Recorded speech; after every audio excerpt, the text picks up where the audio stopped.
Kabr, when we first met, you mentioned saving some of your story for another time. I'm curious, what happened with you and the Iron Bar? Ah, that's right. The Iron Bar's organizer, legendary bard Skorri, was preparing to hold a grand opening ceremony. And that's when I stepped into Haven. Oh, one thing before I start. Back then I was called Peregrine, a random name Shams picked when I was resurrected. Hey, I'll have you know I put a lot of thought into that name. Roster, check. Speech, check. Poster, check. No, wait, the poster! Hello, is Skorri here? Skorri? Unfortunately, the only one here is her poor scribe. That'd be me. The great Iron Bard is probably busy with something or other. All right, maybe we can try our luck elsewhere. Wait a moment. Rather than going somewhere else and causing trouble, why don't you help the Iron Bard out? No matter what business you have with her, doing her a favor would be a good start. Ha! How could I pass up such a great opportunity? Listen to his request first. Here's the thing. I'm preparing for the Iron Bar's grand opening, but I'm missing some posters. It just so happens that the old city theater, not far from here, has a number of excellent posters left over from the Golden Age. Do you think you could retrieve a few for me as references? All right, that sounds fun. What kind of posters do you need? Something I can use directly... something grand, exciting, and meaningful. You know what I mean? Of course. Excellent. Thank you. You can't just blindly agree to do things like that, Peregrine. Peregrine? Huh? You know what, Shams? I think there's something strange about that scribe. When he mentioned Skorri, his tone was kind of... hesitant. Maybe he was hiding something. All right, all right. There sure are a lot of posters here. This one looks like it would, I don't know, show the romance of the Iron Bar? I, for one, don't want to see people smooching at the opening celebration. Let's look for something else. I mean, let's get some alternatives. Aha! This is the one! A showdown between warriors with the Traveler as their witness. It's a perfect fit. What about this one? The great and powerful lead on their way to conquer the galaxy. Oof. Reminds me of the House of Devils. An abstract masterpiece from the Golden Age. Abstract, maybe. Masterpiece, not so sure about that one. Do you get this poster, Shams? Nope, not a clue. Should we check out another? If you ask me, this one depicting the Traveler above a city is the best. It feels hopeful. Oh, I just remembered there's another balcony. We should check it out. Shams, I like this one, with the ship sailing into the rising sun. It conveys a sense of fearlessness, don't you think? Of course, of course. Well, that should be plenty. How about we bring them back to the scribe? Let's see what Mr. Ambiguity has to say this time. You're back. I trust you found some posters? These are great. I especially like this one with the ship. Why, it's almost good enough to be our final draft.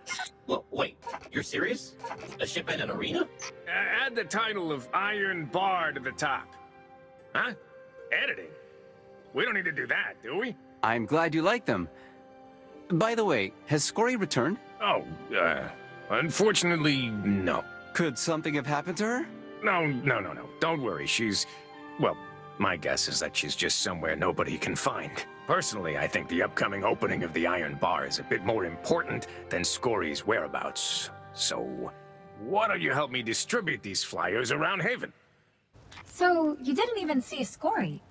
You just spent the day looking for some unrelated posters? An excellent summary of that farcical day, Zev. Then what happened? Did you distribute the flyers? That we did. And it led to a thrilling new revelation. Which was... Ah, that will have to wait until next time. For now, let's take a break and re-energize with the drink. You get the idea. Ah, I sure do like this place. The humble tavern. The kind of place where heroes of legend gather. Lots of stories start here, too. That's right. Now you will hear of how I ventured into the danger-ridden lair of the Fallen to rescue the trapped Iron Bard. Oh, come on, Kabr. Hold up. You mean Skorri? Well, yes. I mentioned it before, didn't I? In fact, rumors were spreading like weeds by the time we went to the bazaar to hand out the flyers. The opening of such a grand arena was sure to draw the House of Devil's attention. After all, such an event would lift the spirits of Haven's citizens, as well as boost their confidence in the Lightbearers. And breaking that down would only aid the Fallen's efforts. They would undoubtedly do everything in their power to prevent that. And their schemes would be detrimental to the Iron Bar's grand opening. Is that so? Of course. Skorri's disappearance confirmed all the speculations and rumors. You recall that shifty scribe, yes? Despite his clumsy attempts at concealing it, I keenly caught on to the information he accidentally divulged. Skorri is trapped where no one can find her. I needed no further hints, for the truth had already revealed itself. Please, you don't need to go into every little detail. There was no doubt about it. The scribe had used the Fallen in his schemes to imprison the Iron Bard, preventing the grand opening from taking place. What a unique deduction. With my own strength, I would unravel the Fallen's schemes, protect and stabilize Haven, a heroic deed sure to be remembered for ages to come. For this, I devoted myself to a long investigation, swearing to save our legendary bard. But I'm sorry, I can't tell this wonderful story all at once. It has more twists and turns than you'd think, and a good story's nothing without a cliffhanger or two, right? Hey, there you are. Where'd we leave off last time? Oh, right. I spent 3 whole days there investigating, but turned up almost nothing. Fortunately, on the night of the 3rd day, I learned that the Fallen had taken up residence in the sewers near Haven. Deep, desolate waterways. The perfect place to imprison someone, no? There were but 2 days before the Iron Bar's opening ceremony. The situation was grim, but I've never been one to back down from a challenge. We need to find Skorri as soon as possible. Can you hack into this place's surveillance system, Shams? What systems? You realize this is a sewer, right? I didn't see any of these surveillance data you were so keen to find, but I did stumble across something that looks important. It's a map and quite a few words? Yeah, let's call this Fallen Chicken Scratch words. Can you read any of it? Only bits and pieces. Arena, gathering, archive, tunnels, great machine. That's all I can make out. Don't look at me like that. I'm not a Fallen translator. Wait, this map. Is there a tunnel system underneath the Haven Archive? Oh, that. It's an underground part of the city that was abandoned a long time ago. Guess some lucky Fallen found it. It seems they want to sneak into the archive while everyone's distracted by the opening ceremony. I don't know what classified information they're after specifically, but they're likely convinced it'll get them closer to taking back the Traveler. Make a clamor in the east, then strike in the west. A sound tactic indeed. Don't compliment the Fallen. I can't believe that we not only have to save the Iron Bard, but also protect Haven against a Fallen attack. Wait, protect Haven? Of course.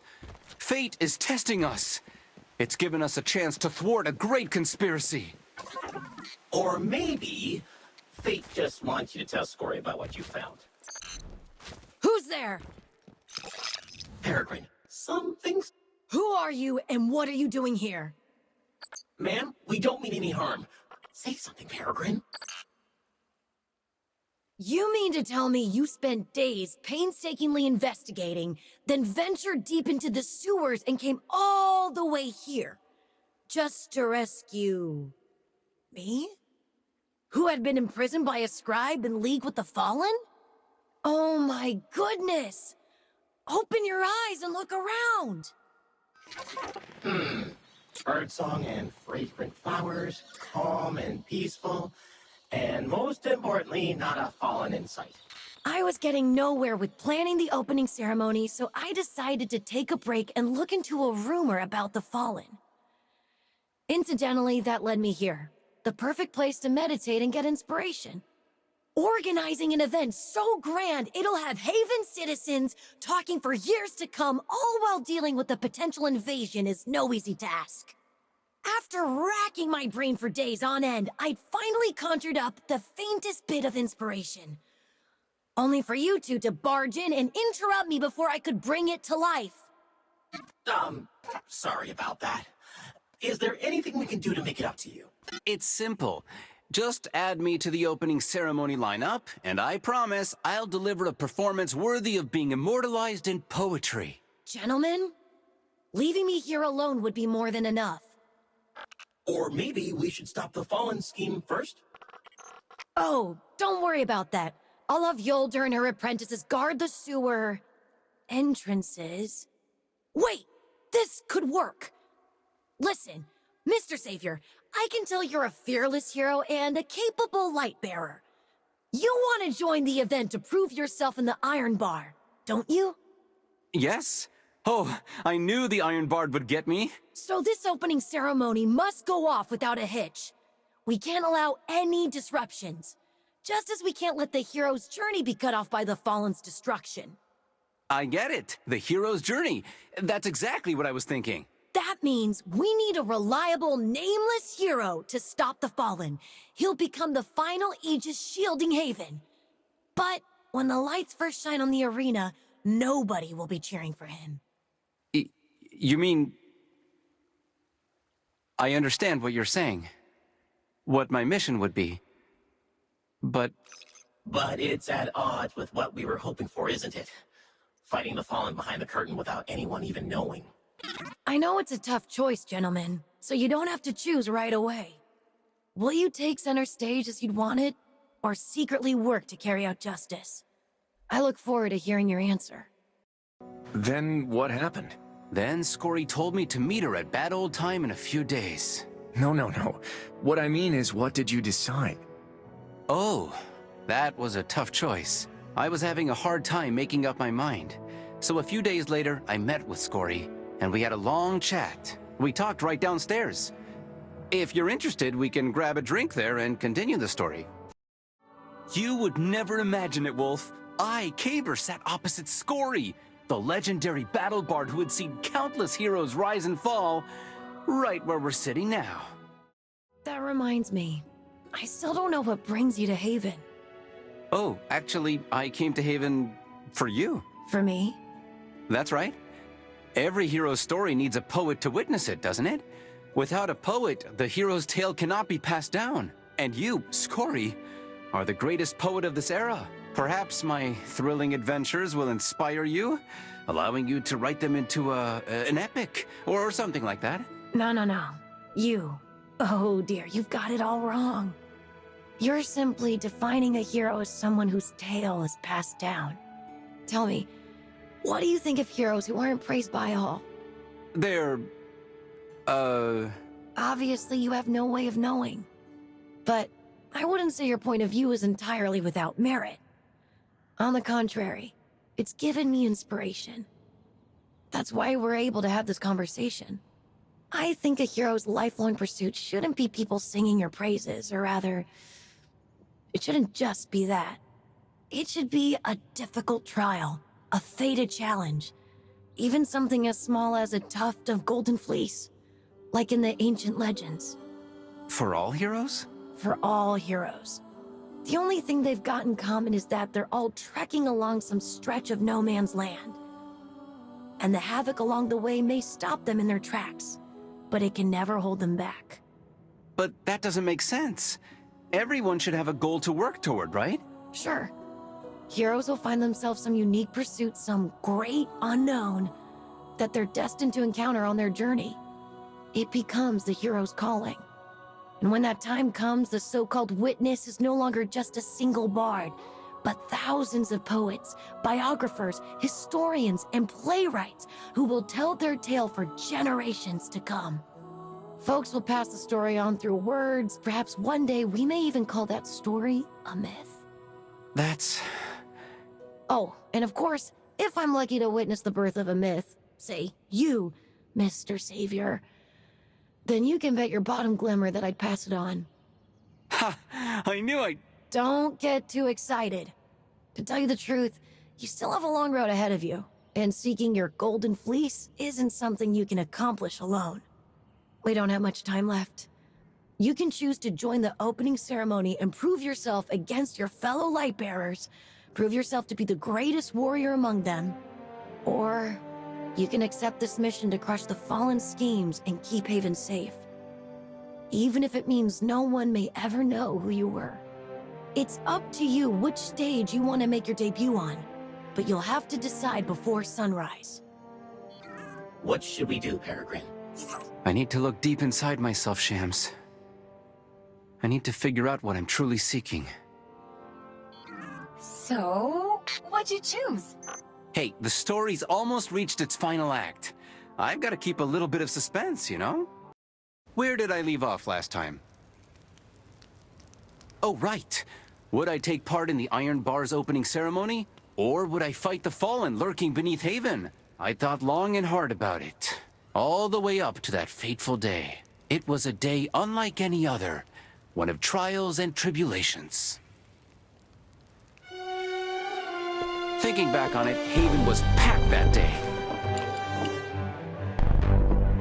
People gathered in the tavern to watch a live broadcast of the grand opening taking place outside the city. Come on, come on to an event so spectacular that even our great Lord Radagast refuses to miss out! Peregrine? What's wrong? Nothing. Let's go. I, Ironbard Skorri, will provide your commentary as we witness the birth of a new hero here in the Iron Bar! Shoot! They got into the control center and disabled Haven's defense system. Let's make some noise! An opening act that's sure to go down in history has come to an end. The ceremony will be starting soon! Peregrine! We might still make it. You came! Hey, lone hero. Wait, why are they looking at you? Peregrine, you were the one being we were being broadcast all across Haven! Let's give a warm welcome to the star of today's show. He's given us an opening performance that was absolutely unprecedented. Lord Radagast, may I present to you the leading man of today's opening act. This most valiant Lightbearer. Let's hear your name, oh selfless hero. Yes, of course. I'm truly honored to have had this chance to... Oh, wait. That's Lord Radagast! Watch out! Don't you see? That's a Fallen behind you! A horrible attempt at a deception! But it won't fool me! I don't know how you tricked them, you hideous fiend, but I will fulfill my mission and cut you down! Wait, Peregrine! Ah! What are you doing? Stop! Enough! That was not how I was expecting this story to end. You're telling me that with the whole city watching, you turned against Kabr? How was I supposed to know she defected from the House of Devils? Anyway, that's where my tale ended, and my brilliant ambitions along with it. Until you came along, friend. You let my heroic story be spread. Actually, I didn't do anything. It was your own brawn and bravery that opened up those doors. Ah, you're always a joy to talk to, Wolf. Anyway, let's get going, Shams. It's time for us to chase the next opportunity. You know, there's still something I don't quite get. Oh, what's that? Oh, how could I forget such an important detail? That's part of the ending. You see, I was crestfallen after leaving the Iron Bar, so Shams and I returned to the tavern and talked it out. I messed up the opening ceremony, didn't I, Shams? You want my opinion? Well, you did, leave quite the impression back there. But that's just a testament to your exceptional courage. Without a second thought, you leapt into battle to defend an Iron Lord. I'd say that's nothing to be ashamed of. So cheer up, Peregrine. At least in my opinion, you might actually achieve something with that bravery of yours. I'm sure you'll be a legend one day. Just not today. And not in this way. What you mean is not by becoming the laughingstock of Haven. We should face this head on. Actually, after talking with Skorri, I've been reconsidering my path to becoming a hero. I used to think it was all about the glory and thrills, about having thousands of eyes all looking up to you. But it turns out it's the exact opposite. And when everything ended in a total mess, somehow, I was still happy to have just protected Haven, you know? Maybe what I'd once thought made a hero, the standard I'd advocated, was nothing more than my own bias. And it took experiencing all this for me to realize that. Well, I'm glad you can think of it that way. This warrants some good news, I think. Another ghost told me about a warlock at the Iron Bar. His name is Pradith, I think? He's quite interested in you. Said he's never seen such an imaginative titan. Or something like that. Thanks, Shams. I'll keep an eye out. Skorri was right, though. I need companions. We'll gather as a great army and march towards the rising sun, until we unveil our great unknown. Until our names are immortalized in song. Perhaps future generations will call us the Peregrine Legion. A perfect story. Right up until I heard that name. Peregrine. It is a bit of a silly name now that I think on it. Hey, it's not silly. It's just a little hastily chosen. I need a new name, Shams. Let's see. How about Akinonix? That sounds a whole lot cooler than Peregrine. No. Oh, don't make that face. What about Leo? Or Eliphas? Or Chiron? Go ahead, pick one. Please, no more of your animal friends, Shams. Kabr. Call me Kabr. Kabr? A little macabre, don't you think? Maybe. I will make time my grave, burying the old me that blindly sought glory. Well, that explanation does sound quite grand. And that was that. Right there in that little tavern, Kabr was born. Someone who will do the right thing even if no one remembers his name. Someday, they will. Anyway, I hope the story didn't disappoint you. Not at all. Yeah. That was a story for the ages, Kabr.